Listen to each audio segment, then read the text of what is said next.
about narrowing the scope of our topic to make sure that we can cover it adequately in the 5 pages allotted and not find ourselves overwhelmed or bogged down by all the information that is already out there.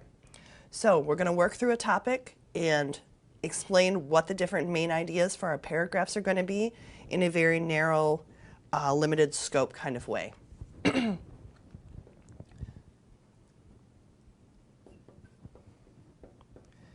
So we're going to start with our topic, and for the example we're going to have in this video, we're going to talk about line 5.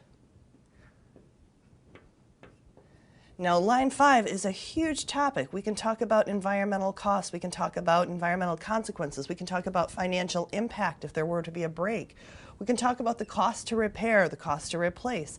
There are an infinite number of topics we can talk about when it comes to line 5. So we are already going to narrow our scope down on this particular topic to talk about what alternatives are available should we shut down line 5.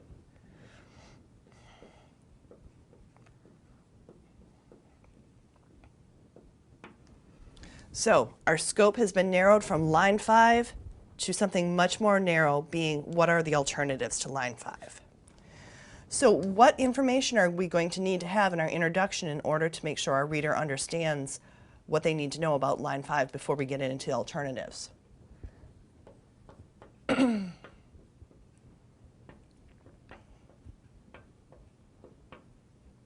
Well, first off, we're going to need some background information. What is line 5? Where is it located? Why is this an important topic for the state of Michigan and people around the Great Lakes?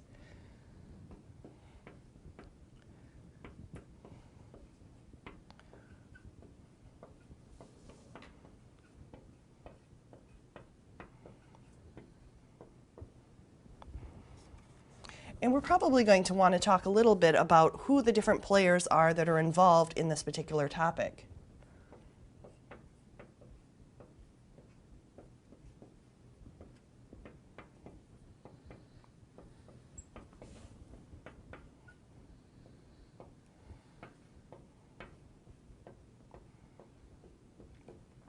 In the case of line 5 is owned by a company called Enbridge. Enbridge is a company that is based in Canada, not the United States. And so those two elements are important for our readers to have a little bit of background and knowledge about.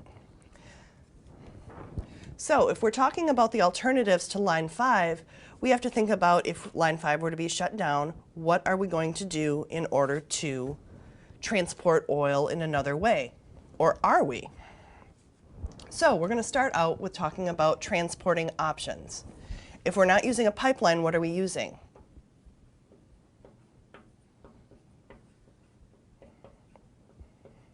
So our alternatives are, we can have it on a boat, we can have it on a train, we could put it on a truck. Those are all different kinds of options for transporting oil if it weren't being used in a pipeline. Now, all of these elements here are all transport alternatives. So this is our main idea. These are some of our subjects. Each of these different methods is going to have some positive and negative aspects to if we were to do it this way.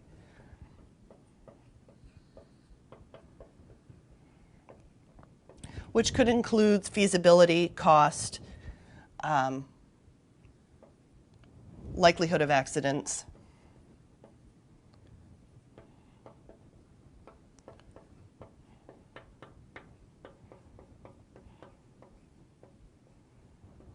so on and so forth.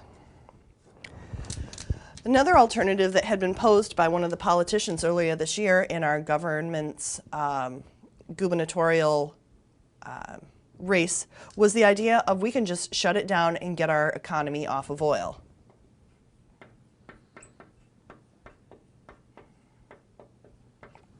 This was a proposal that was written and presented by the candidate Abdul al-Sayed. And he has written an entire policy proposal on this.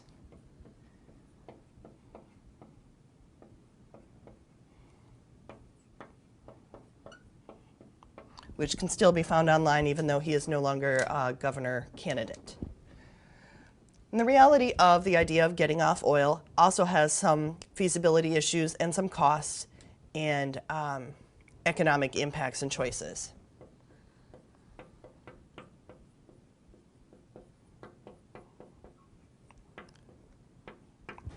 But it definitely has some pros and cons to it.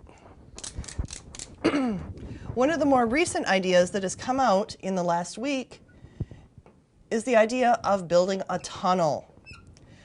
The idea that we're going to have Enbridge, the company that owns this, dig a tunnel which is going to cost approximately $500 million, and then they will run the pipeline through this tunnel, much like the channel runs between England and France, and they will have the pipeline running through that tunnel. Therefore, if there were ever to be a break in the pipeline, it would flood into the tunnel rather than the waterways.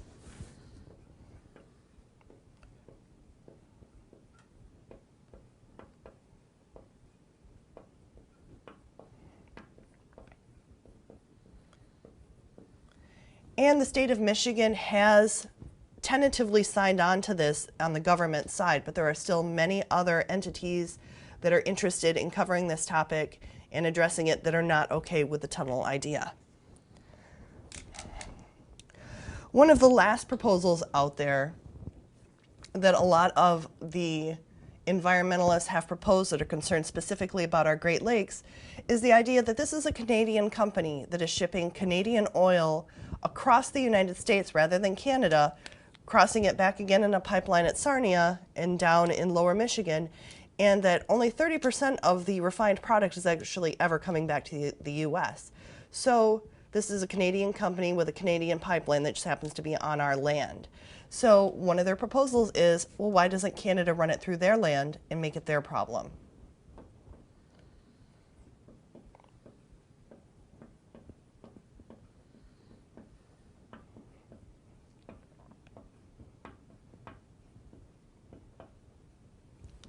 Now, obviously, this also has elements that are needing to be worked out, a whole new pipeline being built, so on and so forth.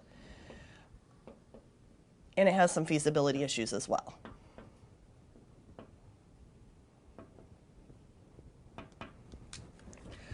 Last thing we're going to have, we've got an introduction. We've talked about the elements of why this is important. We've talked about what some of the alternatives could be. We're going to need to have a conclusion. And in our conclusion, we're going to have to summarize and talk about the now what, or the concluding aspects of this particular topic. So we need to acknowledge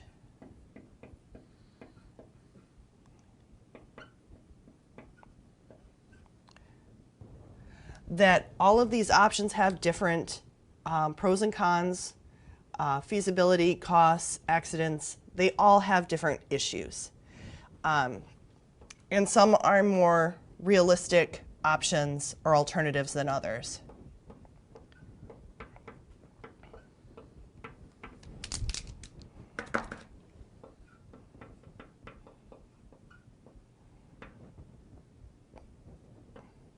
And we're going to want to wrap up our argument and talk about what and why this particular scope on this topic, why these things might be more realistic or more unrealistic, so to speak, than others. But we want to take our conclusion and use it to wrap up all these details and really explain the now what, or the so what of the argument.